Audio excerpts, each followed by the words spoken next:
पिंपरी चिंचवडमध्ये अजित पवार गटाला मोठं खिंडार। आज सकाळी मोदी बागेमध्ये शरद पवारांच्या उपस्थितीत पिंपरी चिंचवड शहराचे अजित पवार गटाचे शहर अध्यक्ष अजित गव्हाणे आणि 29 माजी नगरसेवकांसह शरद पवार गटात पक्षप्रवेश केलाय।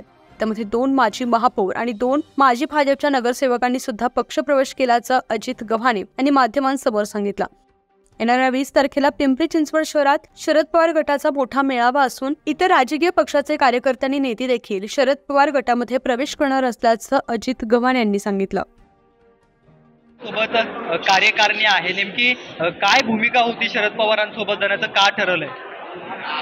आम्ही सुरुवातीपासून राष्ट्रवादी काँग्रेसमध्ये काम करणारे सर्व कार्यकर्ते होतो आणि मागच्या वर्षी जेव्हा आमच्या पक्षामध्ये 2 भाग झाले, दादांनी निर्णय घेतला पिंपरी चिंचवडमध्ये आदरणीय पवार साहेब आणि दादा या दोघांचं नेतृत्व गेल्या अनेक वर्षापासून आहे आणि त्यावेळेस आम्ही खरं म्हणजे आमच्या सगळ्यांसाठी तो खूप कटू अनुभव होता, पण तो सातत्याने आमच्या सगळ्यांच्या मनामध्ये भावना होती आणि पुन्हा एकदा आम्ही सगळेजण साहेबांबरोबर या ठिकाणी यायचा निर्णय केलेला आहे आणि आगामी विधानसभा निवडणुका आहेत, आगामी महापालिका निवडणुका आहेत, त्या दृष्टिकोनातून आमचा सर्वांचा प्रयत्न राहणार आहे। त्या ठिकाणी भारतीय जनता पक्षाचा अतिशय चुकीचा कारभार तिथले जे विद्यमान आमदार आहे यांच्या माध्यमातून सुरू आहे। प्रचंड भ्रष्टाचार त्या पिंपरी चिंचवड महापालिकेत आहे आणि विशेषतः भोसरी विधानसभामध्ये खूप मोठ्या प्रमाणात भ्रष्टाचार आणि चुकीच्या पद्धतीने कामं त्या ठिकाणी चालू आहेत आणि या संदर्भात आमची सर्वांची सातत्याने भूमिका राहिलेली की अशा पद्धतीच्या चुकीच्या कामाला थांबवण्याची गरज आहे आणि तशा प्रकारचे अनेक वेळा आम्ही मोर्चे, आंदोलनं आणि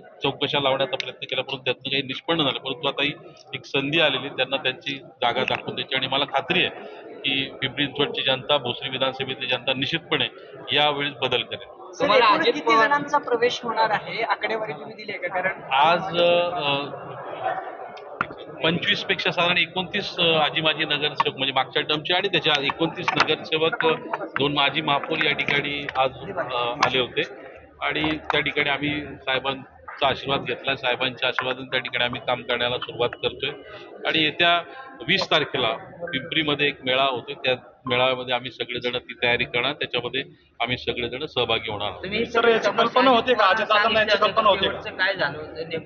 एकूणच आम्ही पिंपरी चिंचवडमध्ये ज्या पक्षाच्या विरोधात आमची भूमिका त्या ठिकाणी राहिलेली आहे, आम्ही सातत्याने म्हणजे मागची 5 वर्ष त्यांची सत्ता होती त्यावेळेस राष्ट्रवादी काँग्रेस हा तिथला मोठा पक्ष विरोधातला होता आणि आम्ही सातत्याने त्या संदर्भामध्ये अजितदादा असतील आणि पक्ष नेतृत्वाकडे तक्रारी करत होतो की महापालिकेमध्ये खूप मोठ्या प्रमाणात भ्रष्टाचार चालू आहे, अतिशय चुकीच्या पद्धतीची कामं पिंपरी चिंचवड शहरामध्ये चालू आहेत आणि त्याला अंकुश लावण्याची गरज, अशा प्रकारची भूमिका आम्ही सभागृहात मांडत होतो। सभागृहाबाहेर आम्ही आंदोलनं, मोर्चे, वेगवेगळ्या माध्यमातून आम्ही तो प्रयत्न केला आणि एकूणच आज आम्हाला असं वाटतं की निश्चितपणे एक संधी आहे आणि जनता परिवर्तन करेल। साहेबांना आश्वासन देण्यात आले का तुम्हाला पदाचं किंवा इतर? साहेबांना आम्ही मागच्या वेळेस पण भेटलो, साहेबांचे आम्ही आशीर्वाद घेतलेले।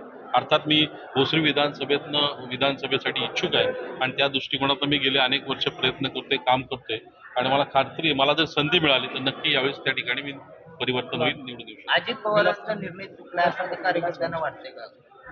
आता हा विषय मला वाटतं मागे पडलाय, कारण एकूणच त्यावेळी जी काय भूमिका घेतली आणि एकूणच जे काही आता आपण जे चित्र बघतो राज्यभर, त्याच्यातनं निश्चितपणे कार्यकर्त्यांच्या मनामध्ये कुठंतरी ही भावना निर्माण झालेली आहे आणि ज्या पक्षाच्या विरोधात आम्ही त्या ठिकाणी तयारी करत होतो त्याच पक्षाबरोबर जाण्याची कार्यकर्त्यांची मानसिकता नाही। विलास लांडे देखील प्रवेश करतील असं सांगितलं जात होतं, त्यांचा पक्षप्रवेश झालेला नाहीये, ते देखील विधानसभेसाठी उत्सुक आहेत असं सांगितलं जातंय, त्यामुळे राहिलं की का? नाही, ते आमच्याबरोबरच आहेत, त्यांच्या मार्गदर्शनाखालीच आम्ही सगळेजण काम करतोय। त्यांचे पुतणे विराज लांडे या ठिकाणी आमच्यावर उपस्थित, विक्रांत लांडे त्यांचे चिरंजीव त्यावेळेस मागच्या भेटीला पवार साहेबांकडे जेव्हा मी आलो तेव्हा ते पण होते। आज ते जयपूरला असल्यामुळे ते संध्याकाळी येणार, लांडे साहेब सुद्धा आमच्या बरोबर आहेत आणि त्यांच्याच मार्गदर्शनाखाली त्या ठिकाणी आम्ही काम करतो। त्यांचा पक्षप्रवेश विधानसभेत विशाल लांडे जे आहेत माजी आमदार, शरद पवारांचंच काम करतील, विलास लांडे 100% ते काम करतील। त्यांचा पक्षप्रवेशाची तारीख ठरली का? काय तारीख? त्या काही चर्चा आगामी काळात होतील आणि नंतर मला खात्री आहे की ते प्रवेश करतील। सर 90% सकाळी तुषारजींनी सांगितलं की 90% अजितदादांसोबत असणाऱ्या नगरसेवक आणि पदाधिकारी येण्यासाठी इच्छुक आहेत। 20 किंवा 22 तारखेला पिंपरी चिंचवडमध्ये कुठला मेळावा होणार आहे का, त्यात पक्षप्रवेश होणार? हा, त्यामध्ये पक्षप्रवेश मोठ्या प्रमाणात होतील अशी अपेक्षा आहे। किती तारखेला तो मेळावा? 20 तारखेला। अजितदादांना आणि भाजपला यंदा पिंपरी चिंचवडचा गड जो आहे महापालिकेचा तो जिंकता येणार नाही असं समजायचं. नाही, भारतीय जनता पक्षाने ज्या पद्धतीने या 5 वर्षामध्ये आणि नंतरचे 2.5 वर्ष आता प्रशासन त्या ठिकाणी लागलेले आहे. 7.5 वर्षाचा कारभार पिंपरी चिंचवड जनता बघते आणि पिंपरी चिंचवड जनतेने आता ठरवलेलं आहे. लोकांच्या मनामध्ये ही भावना आहे की यांनी अतिशय चुकीच्या पद्धतीने काम केले, प्रचंड भ्रष्टाचार त्या ठिकाणी झालेला आहे. त्याच्यामुळे नक्की त्यामध्ये परिवर्तन होईल. तुम्ही भाजपाला कंटाळून जाताय का अजित पवारांच्या पक्षात कार्यकर्ते? नाही, मुळात आम्ही त्या पक्षाच्या विरोधातच आमची आतापर्यंत भूमिका राहिलेली आहे. त्या ठिकाणी महापालिकेत आम्ही त्याच पद्धतीने काम करतो आणि पुन्हा त्यांचं काम करण्याची कुठल्याही कार्यकर्त्यांची मानसिकता नाही. पिंपरी चिंचवड शहरात मोठं खिंडार पडले अजित पवार गटाला. या अनुषंगाने आज माजी नगरसेवकांचा अनेक माजी महापौरांचा प्रवेश झाला. काय सांगतो? कुठल्या पक्षाला खिंडार पडलं किंवा काय त्याच्यात आमचे हे नाही. आम्ही आमची संघटना वाढवण्यासाठी येणाऱ्या विधानसभा असतील, महापालिका असेल, त्या दृष्टीने महापालिकाच्या आता भाजपने भ्रष्टाचारांनी भयभीत झालेलं हे शहर आहे त्यापासून मुक्त करण्यासाठी आम्ही आमची संघटना वाढवत आहे. येणाऱ्या विधानसभेत महाविकास आघाडीची तिन्ही आमदार येतील व महापालिकेमध्ये महाविकास आघाडीची सत्ता येईल त्या दृष्टीने आम्ही काम करत आहोत. माननीय पवार साहेबांच्या उपस्थितीमध्ये आज अजित भाऊ गव्हाणे यांचा पक्षप्रवेश आम्ही केलेला आहे. त्याच पद्धतीने येणाऱ्या काही दिवसामध्ये भाजप असेल, शिवसेना असेल, यांचे काही नगरसेवक आमच्या संपर्कात आहे, त्यांचा प्रवेश होईल. आज किती नगरसेवकांनी प्रवेश केला? आज 29 नगरसेवकांनी 2 माजी महापौरांनी इथे प्रवेश केलेला आहे. त्यामध्ये भाजपचाही प्रवेश झालेला आहे. भाजपचे 2 नगरसेवक मध्ये प्रियांकाताई बारसे आमच्या होते, त्यांनी प्रवेश केलेला आहे. आता वसंत बोराडे असतील, संजू शेठ नेवाळे असतील, हे भाजपमधलेच नगरसेवक होते पण ते दादांसोबत जाऊन पुन्हा पवार साहेबांच्या भेटीला आले आहेत. पिंपरी चिंचवड शहरात मोठं खिंडार पडून आज शरदजी पवार गटाला मोठं पाठबळ मिळालं आहे. काय सांगा? खरं तर आज पुन्हा एकदा सिद्ध झालंय, बाप तो बाप होता है.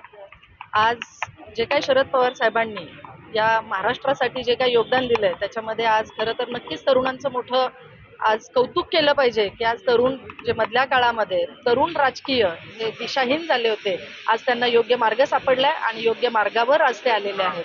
या विधानसभेच्या निमित्ताने मी एक सांगू इच्छिते की महाराष्ट्रामध्ये पिंपरी चिंचवड शहरामध्ये मात्र 3 पैकी 3 100% विन अशा फॉर्म्युलामध्ये आम्ही महाविकास आघाडीच्या वतीने आम्ही परफॉर्म करणार आहोत. नक्कीच. पण या बाबतीत विधानसभेच्या बाबतीत याचा येणारा काळ आणि बदल घडू शकेल असं वाटतंय का? हो, 100%. लोकसभेच्या माध्यमातूनच आपल्या प्रसार माध्यमांनी सुद्धा दाखवून दिलेला आहे की जो काही ट्रेंड होता तो आता बदललेला आहे.